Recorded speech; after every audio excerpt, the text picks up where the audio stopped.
slightly mad. I'm going slightly mad. Hello, Aloysius. Hello, everybody. How are you? You're good? Oh, not really. Not really. Oh, wait a minute. We'll do our shop, and then we'll talk about it. Okay? So, Aloysius is not feeling great. So, before we get to talking to Aloysius, remember, if you want to support us, there's our shop. We have lots of books and writing services. We also have a whole load of interesting things in our merch store on Redbubble. And please remember, if you really like this video, hit the like button. It really helps. And subscribe, because we have loads and loads of videos now. So anyway, that's that. And Aloysius, what is your problem? I was talking to Bert. Oh, right, Bert the bear. Yeah. And we were talking about our writing and how far we got with our writing. Yes. And Bert's a lot further along than I am. And Bert's not a very good writer to be so far along. Oh, bitchy. Well, he isn't. No, I know Bert has more time, doesn't he? Yeah, why does Bert have more time? You want to know? You want to know? Invisible money. What's invisible money? Well, Bert lives in his parents' investment property, doesn't he? Yes. You know, the one Goldilocks broke into? Yeah. They ate her in her? Yeah, that one. Yeah, after they moved out? Yeah, obviously. It was a crime scene for a while. Well, he lives there now, doesn't he? Yeah, I mean, they rented it out, but then when he wanted to move out of home, he moved into the Goldilocks house. Yeah, he moved into the Goldilocks house. And does Bert pay any rent? No. Does Bert have any heating bills? No, it's in the middle of the forest. No, it's in the middle of the forest. Yeah, does Bert have any grocery bills? No, it's in the middle of a forest. He's a bear. They're a deer. Yeah, there we go. What about you? I have a job. What kind of job do you have? I am a night watch person at a factory. You do a night shift at a factory? Yeah, I fly around and keep an eye on things. And how many nights do you do that? 4? You do that 4 nights a week? Yes. So that means you get 3 days a week where you're not working, where you can write. 3 nights, yes. Bert gets 7. I never thought of it like that. No, that's because you have visible money. And Bert has invisible money. This is the thing that nobody talks about with writing, is invisible money. It's really annoying, actually. Why? Or because you will find people who... Firstly, what is invisible money? Okay, before we define let's define visible and invisible money. Visible money is money that you either sell your time for, like in a job, your time and skill, like in a job, or money that you get from literally selling things that you have made. So selling books, book royalty is visible money. Working a job is visible money. Okay? Yes. So that's visible money. Visible money is money where you can actually see where the income comes from, and it makes sense, and it occupies time. It takes up time to earn, especially if it comes from a job. What's invisible money? Invisible money is money that doesn't take time to get. So we're not talking book royalties for this. What we are talking are things like family money. We're talking about passive income. We're talking about having a spouse or partner who has a high-paying job and you don't have to work. There are a great many ways that you can have invisible money. Sometimes it's not coming as money. Sometimes, like Bert, it's in the form of living rent-free in a house owned by family. Sometimes invisible money is not actually money, but more having access to things, like my aunt works in publishing and I have access to her as an editor. And therefore I can go on get my foot in the door with that publishing company. You mean Nepo babies? Yeah, Nepo babies. It's Nepo. Not Nepo? No, Nepo, like nepotism. Okay, Nepo babies. Yes. So why is this sort of annoying?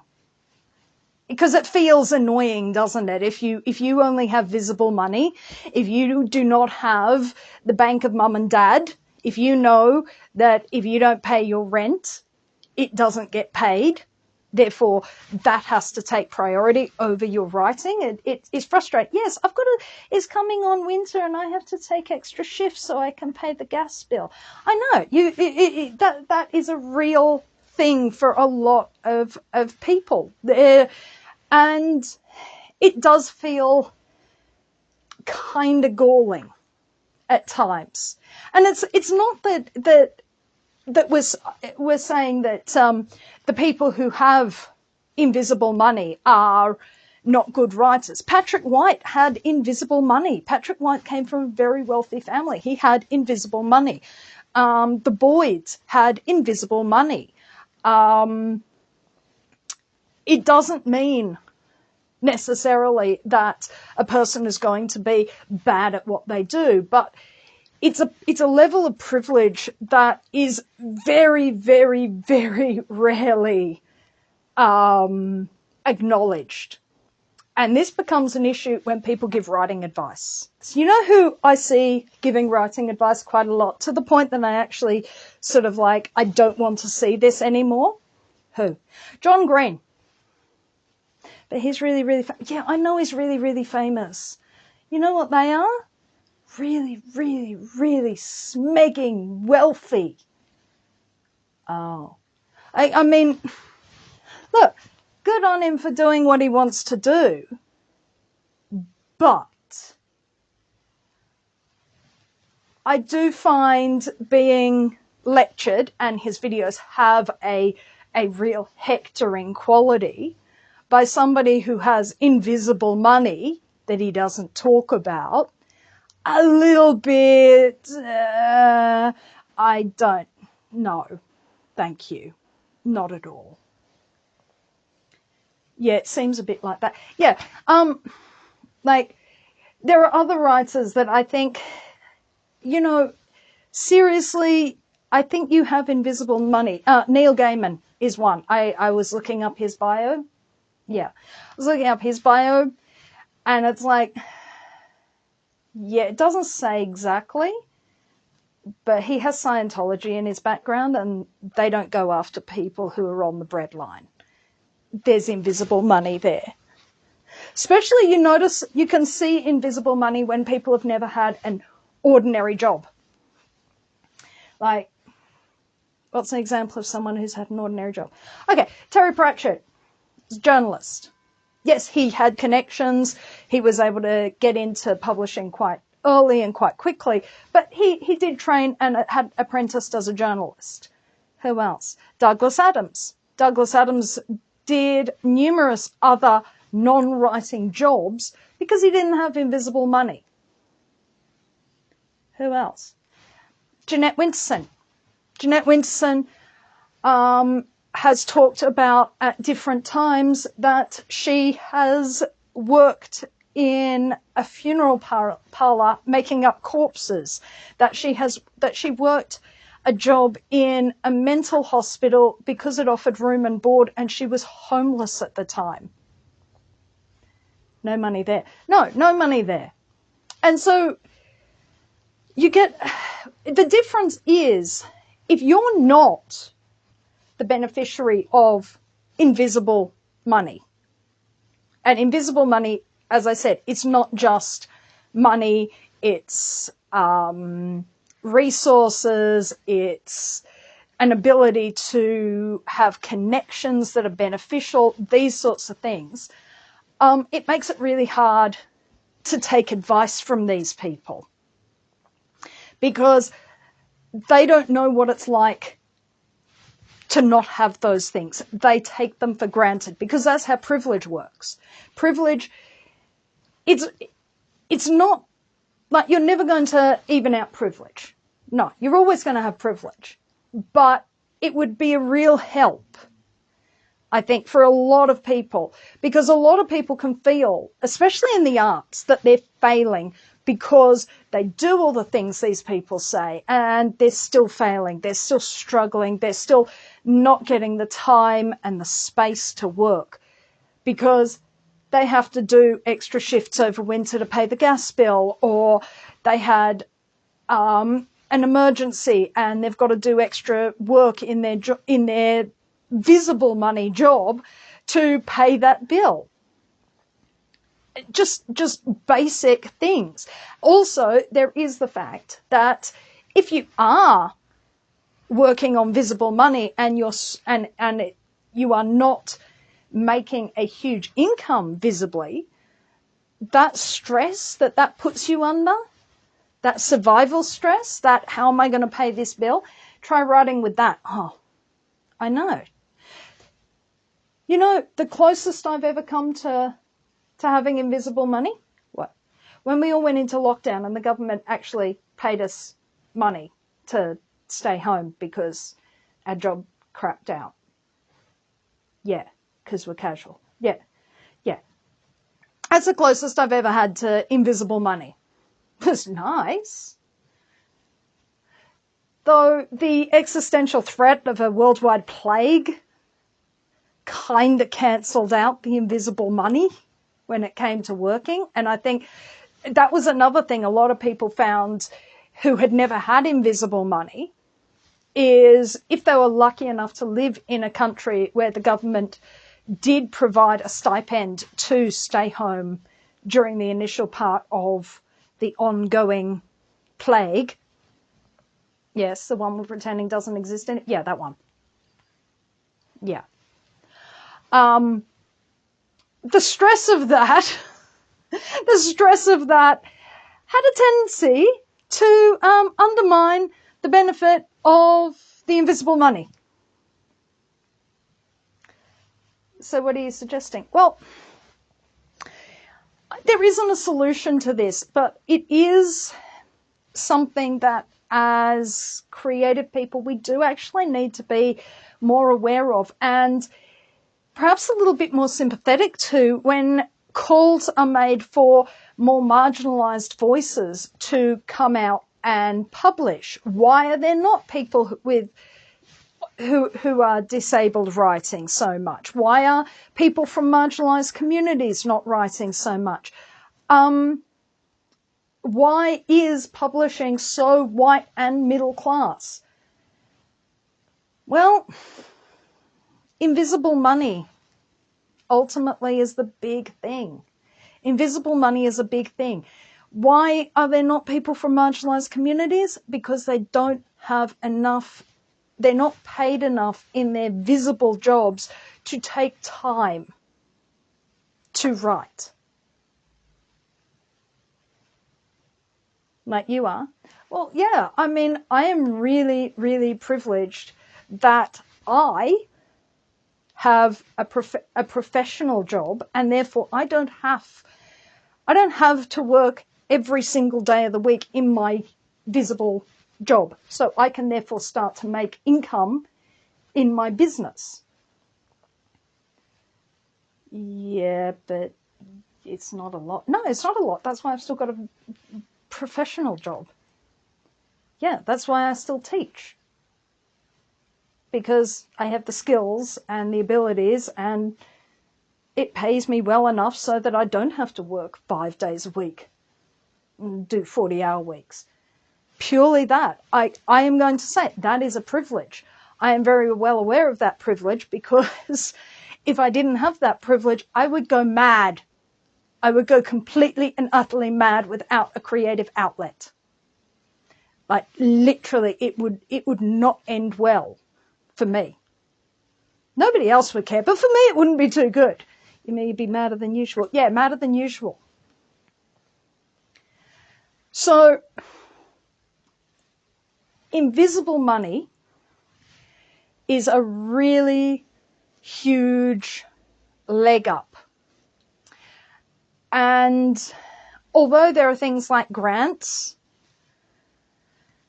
do you know how hard grants are to apply for? How long they take, and the fact that you aren't actually allowed to work on the project until you've been approved for the grant? I had no idea about that. Why do you think I don't bother with them? They're a lot of work for a lot of uncertainty, and there aren't that many. And they're not for that much. Not for that much money. Like, they're not sufficient. You would have to keep applying for grant after grant after grant to provide yourself with an income. Yeah, and it's really it would be really unstable. Yeah, it is. And that's why I don't really bother about it. It's not something. So grants are not something that really fills the gap of invisible income, especially when you're living in a country that's had many years of Conservative government. And one of the first things that we know Conservative governments do, cut arts funding. That's one of the things that they do. They do. They don't value it. No. There was mould in the National Gallery. Yeah, there was mould and leaks in the National Portrait Gallery in Canberra. That's what would... And you think they're going to give me a grant to do stuff? Tell him he's dreaming. Tell him he's dreaming. So, invisible money. If you ever wondered why someone who's sort of so-so, okay, has a massive writing career, somebody else has struggled a lot before they've got there, and maybe even then it's still not gone anywhere, invisible money. It really, really is important to consider that. It truly distorts the playing field in publishing, in the arts, all over the place. People who can afford to take advantages that aren't necessarily paid, like internships, people who can afford to go to things. It costs money to go and be seen in the right places. And if you are working a minimum paid job, you don't have spare money to do that.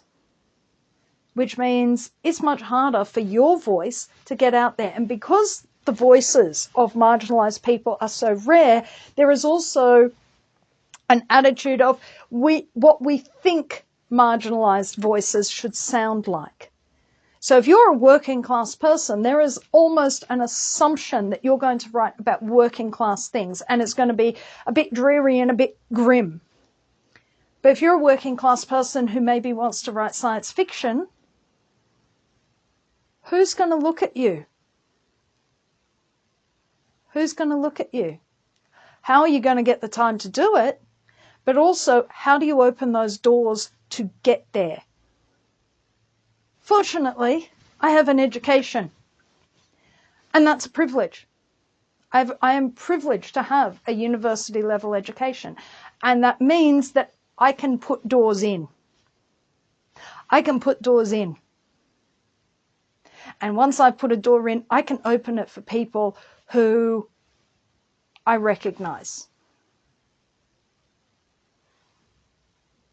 Also, also, we happen to live in the 21st century and have this wonderful thing called the internet, which is massively democratizing, because for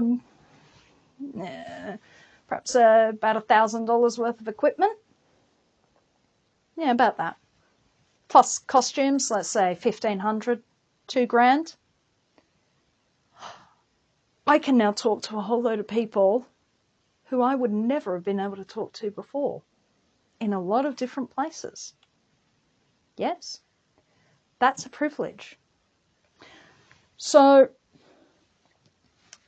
and that only comes because I have the privilege of having a visible money that is above minimum wage. Invisible money would be lovely. It would be really lovely, but I'm quite happy to build things with visible money. I always have been. But do you now appreciate why your writing is going a lot slower than Bert's? Yes. Besides, did you not see the retelling of the three bears, Goldilocks and the Three Bears in my new book? No? Oh, you'd like that? Bert dies. You want to tell him? Yeah, we rewrite it as an Elizabethan tragedy. Or rather, we don't. Children get to rewrite it as an Elizabethan tragedy.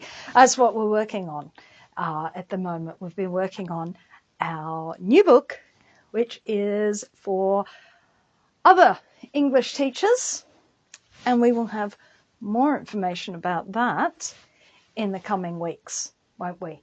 Yes. So, do you feel better about understanding that Bert has invisible money and he's being a bit disingenuous by not mentioning it?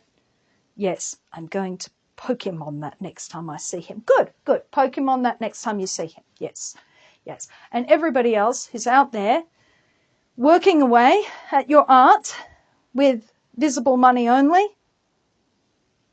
you're doing great. You're not behind in terms of, don't compare yourself to people who have invisible money. You are not behind. You are doing what you can do. You are doing what you can do. Yes, it might take longer, but the world needs your voice. Don't give up. Anyway, are we good? We're good. You want to say goodbye? Bye-bye. Der Finger, ich bin ja. If you would like to support this channel, come across to the Black Cockie Press website, www.blackcockiepress.com.au, where you will find books and other writing services to help with your writing.